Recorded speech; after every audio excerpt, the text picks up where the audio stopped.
নমস্কার বন্ধুরা, একঘেয়ে ডিমের রেসিপি ছেড়ে নতুন স্বাদের কিছু তৈরি করতে মন চাইলে আজকের এই রেসিপিটা বানিয়ে দেখতে পারেন। এই রেসিপিটা এতটাই টেস্টি হয় যে একবার বাড়িতে বানালে ডিমের ঝোল বা ডিমের অন্য কোনো রেসিপি বানাবেন না, রোজ রোজ এই রেসিপি বানাবার রিকোয়েস্ট আসবে। তো বন্ধুরা চলুন দেখে নেওয়া যাক এই নতুন স্বাদের ডিমের রেসিপিটা কিভাবে তৈরি করি। রেসিপিটা তৈরি করার জন্য প্রথমে নিয়ে নিয়েছি 100 গ্রাম মুসুর ডাল, আর ডালগুলোকে আগে থেকে 3 থেকে 4 বার জল পাল্টে পরিষ্কার করে ধুয়ে নিয়েছি। ডালের মধ্যে যেহেতু প্রচুর পরিমাণে নোংরা থাকে সেজন্য ডালগুলোকে কিন্তু আগে থেকে পরিষ্কার করে ধুয়ে নিতে হবে। ডালের মধ্যে কিছুটা পরিমাণে জল দিয়ে 1 ঘন্টার জন্য ডালগুলোকে ভিজতে দেব। তো বাটিটাকে একটা ঢাকনা দিয়ে ঢেকে সাইডে সরিয়ে রাখলাম। 1 ঘন্টা পর আবারও চলে এলাম আর ঢাকা খুলে নিয়েছি। তো দেখুন বন্ধুরা, ডালগুলো কিন্তু সুন্দরভাবে ভিজে গেছে। এখন নিয়ে নিতে হবে একটা ছোট মিক্সির জার, আর এই ডাল থেকে জল ঝরিয়ে ডালগুলোকে মিক্সির জারের মধ্যে নিয়ে নেব। সমস্ত ডাল থেকে জল ঝরিয়ে জারের মধ্যে নিয়ে নিয়েছি। এখন এর ঢাকা আটকে একদম মিহি করে বেটে নেব। আপনারা চাইলে শিলনোড়াতে বেটে নিতে পারেন, তো আমি মিক্সিতে দিয়ে সুন্দরভাবে বেটে নিয়েছি। ডাল বাটার মধ্যে একদমই জল দেওয়া যাবে না, জল ছাড়াই ডালগুলোকে বেটে নিতে হবে। তো যাই হোক, এখন এটাকে সাইডে সরিয়ে রাখবো। এদিকে দেখুন একটা বাটি নিয়ে নিয়েছি, আর এর মধ্যে আমি 2টো ডিমকে ভেঙে নিয়ে নেব। আপনারা চাইলে এর থেকে বেশি পরিমাণে ডিম দিয়েও রেসিপিটা তৈরি করতে পারেন। যত বেশি ডিম দেবেন রান্নার স্বাদও কিন্তু ততটাই ভালো হবে। তো যাই হোক, এদিকে আমি 2টো ডিমকে ভেঙে নিয়ে নিয়েছি। এখন এর মধ্যে ওই যে আগে থেকে ডাল বাটাটা করে রেখেছিলাম, ওই ডাল বাটাটা একটা বাটির মধ্যে ঢেলে নিয়েছি। এখন এই ডিমের মধ্যে দিয়ে দেব ডাল বাটা। বন্ধুরা আপনারা অবশ্যই ডাল আর ডিমের পরিমাণটা রেসিপি যতটা বানাবেন সেই অনুযায়ী বাড়িয়ে বা কমিয়ে নিতে পারেন। ডিমের মধ্যে ডাল বাটা দিয়ে দিয়েছি, এরপর দিয়ে দিচ্ছি 1/2 চামচ লবণ আর সামান্য পরিমাণে হলুদ গুঁড়ো। লবণের পরিমাণটাও অবশ্যই স্বাদ অনুযায়ী কম বেশি করে দিয়ে নেবেন। এখন একটা কাঁটা চামচের সাহায্যে খুব ভালো করে ডাল আর ডিম একসাথে ফেটিয়ে নিতে হবে। বন্ধুরা প্রতিদিনকার মতো আজও আপনাদের সাথে একটা কথা শেয়ার করে নিই। আজ আমার এই রেসিপিটা দেখতে যদি নতুন কোনো বন্ধু এসে থাকেন তবে প্লিজ চ্যানেলটি সাবস্ক্রাইব করে বেল নোটিফিকেশন অলে সেভ করে দেবেন, যাতে আমি নতুন কোনো ভিডিও আপলোড করা মাত্রই সবার আগে আপনার কাছে পৌঁছয়। আপনাদের সাথে কথা বলতে বলতে এদিকে আমি ডাল আর ডিম একসাথে খুব ভালো করে ফেটিয়ে নিয়েছি। আর এদিকে ওভেনে একটা ফ্রাই প্যান বসিয়ে তার মধ্যে দিয়ে দিলাম পরিমাণ মতো সরষের তেল। আপনারা চাইলে রান্নার যে কোনো তেল এখানে ব্যবহার করতে পারেন। সরষের তেল দিয়ে তেলটা খুব ভালো করে গরম করে নিয়েছি। এর মধ্যে এখন ওই যে ফেটিয়ে রাখা ডাল আর ডিমের মিশ্রণটা সেটাকে ঢেলে দিলাম, আর ফ্রাই প্যানে চারদিকে একটু খুন্তির সাহায্যে ছড়িয়ে নিচ্ছি।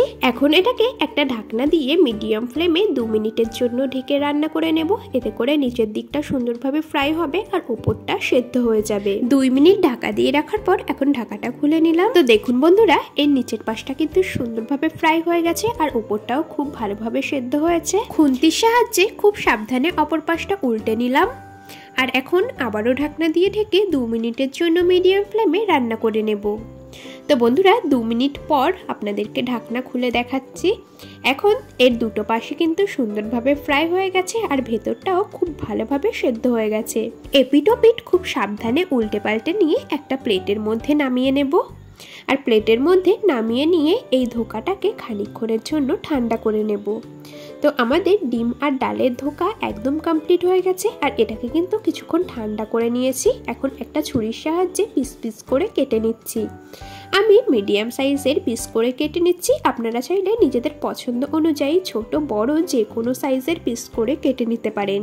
আমি ডিম আর ডালের এই ধোকার পিসগুলো খুব বেশি বড় করিনি, আবার একেবারে ছোট করিনি, এইরকম মিডিয়াম করে কেটে নিয়েছি। তো যাই হোক, এখন এটাকে সাইডে সরিয়ে রাখবো। এদিকে আবারও ফ্রাই প্যান বসিয়ে দিয়েছি ওভেনে, মানে ওই ধোকা তৈরি করা ফ্রাই প্যানটাই বসিয়ে দিয়েছি। আর তার মধ্যে দিয়ে দিলাম পরিমাণ মতো রান্নার তেল। তেল খুব ভালো করে গরম করে নিয়ে দিয়ে দিচ্ছি সামান্য পরিমাণে গোটা সাদা জিরে, আর দিয়ে দিলাম শুকনো লঙ্কা, 1 টুকরো দারচিনি আর 2টো গোটা এলাচ। ফোড়ন থেকে সুন্দর ভাজা গন্ধ বেরোনো পর্যন্ত বেশ লাল লাল করে ভেজে নিতে হবে। তো বন্ধুরা ফোড়নটা বেশ সুন্দর করে ভেজে নিয়েছি। এখন দিয়ে দিচ্ছি একটা মিডিয়াম সাইজের কুচিয়ে কেটে রাখা পেঁয়াজ। পেঁয়াজে সুন্দর গোল্ডেন রং ধরা পর্যন্ত পেঁয়াজটাকেও ভেজে নিতে হবে। তো ওই মিনিট খানিকের মতো পেঁয়াজগুলোকে ভেজে নিয়েছি। এখন এর মধ্যে দিয়ে দিচ্ছি আদা রসুন বাটা 1 চামচ। এখানে আমি ওই 4 কোয়া রসুন আর 1 ইঞ্চি আদা বাটা দিয়ে দিয়েছি। আদা রসুনের কাঁচা গন্ধ যাওয়া পর্যন্ত হালকা একটু ভেজে নেব। তো বন্ধুরা, আদা রসুন দিয়ে হালকা করে একটু ভেজে নিয়েছি। এখন এর মধ্যে দিয়ে দিচ্ছি একটা মিডিয়াম সাইজের কুচিয়ে কেটে রাখা টমেটো। টমেটোর টুকরোগুলো যাতে খুব তাড়াতাড়ি সফট হয়ে যায় সেজন্য সামান্য পরিমাণে দিয়ে দিলাম লবণ। টমেটোর টুকরোগুলো সুন্দর সফট হয়ে আসা পর্যন্ত ভেজে নেব। টমেটোগুলো ভাজা হতে থাকুক, এই সময় আমি একটা মশলা তৈরি করে নেব। সেই জন্য দেখুন, একটা বাটির মধ্যে প্রথমে নিয়ে নিচ্ছি 1 চামচ জিরের গুঁড়ো, 1 চামচ ধনে গুঁড়ো, 1 চামচের থেকে একটু বেশি শুকনো লঙ্কার গুঁড়ো, 1/2 চামচ হলুদ গুঁড়ো। লঙ্কার গুঁড়োর পরিমাণটা আপনারা নিজেদের স্বাদ অনুযায়ী দিয়ে নেবেন। গুঁড়ো মশলার মধ্যে দিয়ে দিচ্ছি অল্প পরিমাণে জল। এরপর একটা চামচের সাহায্যে মশলাটাকে খুব ভালো করে গুলে নেব। মানে সমস্ত মশলা একসাথে খুব ভালো করে মিশিয়ে নিতে হবে। বন্ধুরা, গুঁড়ো মশলার পেস্টটা খুব ভালো করে তৈরি করে নিয়েছি। এখন এই মশলার বাটিটাও সাইডে সরিয়ে রাখবো। আর ওদিকে আমরা টমেটোগুলোকে সফট হতে দিয়েছিলাম। দেখুন, টমেটোগুলো খুব সুন্দরভাবে সফট হয়ে গেছে। এখন এর মধ্যে ওই যে গুঁড়ো মশলার পেস্ট তৈরি করে রেখেছি সেটাকে দিয়ে দিলাম, আর দিয়ে দেবো স্বাদ অনুযায়ী লবণ। টমেটোগুলো তাড়াতাড়ি সফট হয়ে যাওয়ার জন্য যেহেতু লবণের ব্যবহার করা হয়েছিল, সেই কথা মাথায় রেখেই কিন্তু এখানে লবণ দিতে হবে। তো যাই হোক, আমি এখানে পরিমাণ মতো লবণ দিয়ে খুব ভালো করে সমস্ত কিছু একসাথে মিশিয়ে নিচ্ছি। আর এই মশলা থেকে সুন্দর তেল ছাড়া পর্যন্ত আর মশলার কাঁচা গন্ধ যাওয়া পর্যন্ত এটাকে কষিয়ে নিতে হবে। তো বন্ধুরা, বেশ খানিকক্ষণ কষিয়ে নিয়েছি। দেখতেই পাচ্ছেন মশলা থেকে সুন্দর তেল ছেড়ে দিয়েছে। এখন এর মধ্যে দিয়ে দিচ্ছি 1.5 বাটি জল। আপনারা যেই রকম গ্রেভি রাখবেন সেই অনুযায়ী জলের পরিমাণটা কমিয়ে বা বাড়িয়ে নিতে পারেন। এখন ঝোলটা সুন্দরভাবে ফুটতে দেব। গ্যাসের ফ্লেম কিছুক্ষণ হাইতে দিয়ে রান্না করে নেওয়ার পর দেখুন ঝোলটা সুন্দরভাবে ফুটে এসেছে। এই ঝোলের মধ্যে পিস করে কেটে রাখা ধোকাগুলোকে এক এক করে দিয়ে দেব। তো সমস্ত ধোকাগুলোকে ঝোলের মধ্যে দিয়ে দিয়েছি। এখন একটা খুন্তির সাহায্যে আবারও একটু হালকা হাতে নেড়েচেড়ে সমস্ত কিছু একসাথে মিশিয়ে নেব। এখন এটাকে ঢাকা দিয়ে আরও 3 মিনিট রান্না করে নেব। আর এই সময়টা গ্যাসের ফ্লেমটা রাখবো মিডিয়ামে। 3 মিনিট ঢাকা দিয়ে রান্না করে নেওয়ার পর এখন ঢাকনাটা খুলে নিচ্ছি।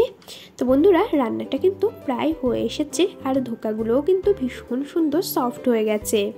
এখন এর মধ্যে দিয়ে দিচ্ছি একটা ভাজা মশলার গুঁড়ো 1 চামচ।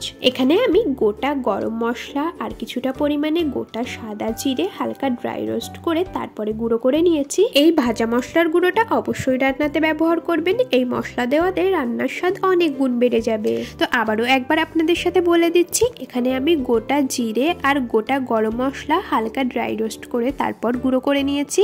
গুঁড়ো মশলা দিয়ে খুব ভালো করে মিশিয়ে গ্যাসের ফ্লেম অফ করে দিলেই কিন্তু আমাদের আজকের এই ধোকার রেসিপিটা ভাত বা রুটি, পরোটা যে কোনো কিছুর সাথে পরিবেশন করার জন্য একদম কমপ্লিট হয়ে যাবে। তো গ্যাসের ফ্লেম অফ করে দিয়ে এটা একটা বাটির মধ্যে পরিবেশন করে নিচ্ছি।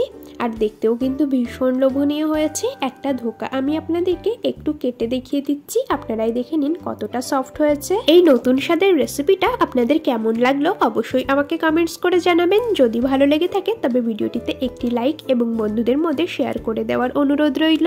আমার সকল বন্ধুদেরকে অসংখ্য ধন্যবাদ জানিয়ে আজ এখানেই শেষ করছি। আবার দেখা হবে পরবর্তী কোনো রেসিপির সাথে। ততক্ষণ সকলে ভালো থাকবেন, সুস্থ থাকবেন।